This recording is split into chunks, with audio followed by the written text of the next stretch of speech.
ng Palon Lady. Pa-subscribe naman po dyan.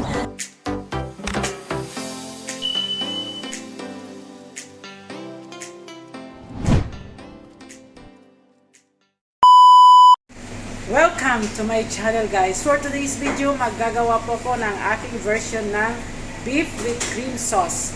Kung bago ka pa lang sa channel ko, please like, comment, share, subscribe, then click the bell button para updated ka po sa aking mga videos. Bago nga pala ako mag-start, mega shoutout po sa lahat ng viewers, sa lahat ng subscribers, sa lahat po ng supporters ko all over the globe. Maraming salamat po. Tara guys, let's get started. Ayan guys, ang aking mga ingredients. Mayroon po ako dalawang onion. Mayroon po akong garlic, salt and pepper. Mayroon po ako cooking cream, may water. Mayroon po akong mushroom. Ayan po guys, ang aking mushroom. Alam nyo naman, ang mushroom pala, hindi pala hinuhugasan. Dapat ano lang, nahugasan ko kaya nagano ng kulay. At ito po ang aking beef guys. Ayan. Ayan guys. Look at it guys. Ayan na guys ang aking bari butter po ang aking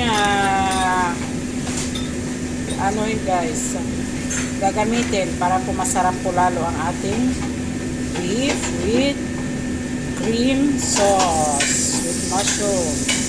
Ayan guys.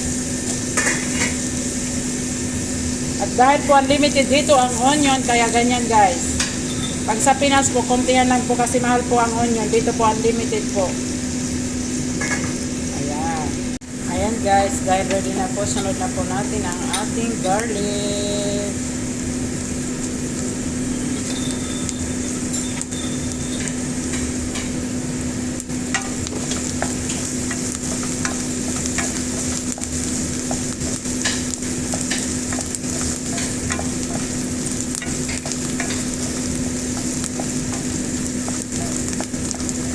Ay po natin mag-medyo brown po.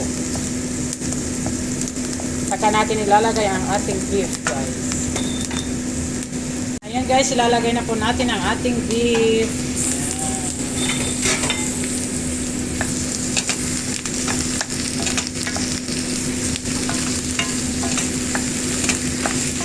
Hintayin po natin maging color brown po ang ating beef. Saka po natin ilalagay ang ating mushroom at ang ibang ingredients guys.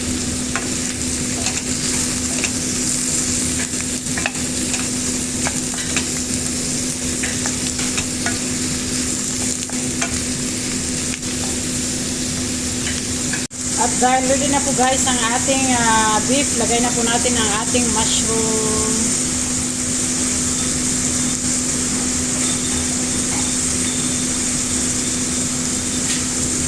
And then sunod po natin ang ating cooking cream. Ayan guys.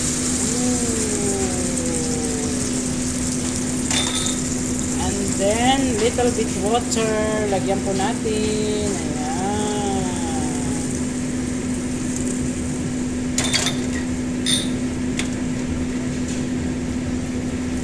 Ilagay na po natin ang ating black pepper at ang ating salt guys.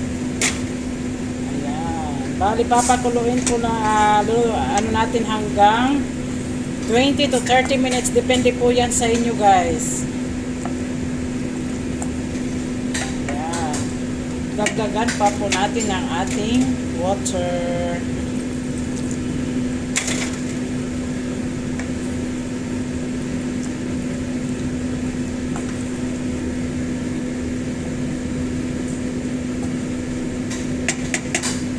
Ayan guys, takpan po natin siya guys.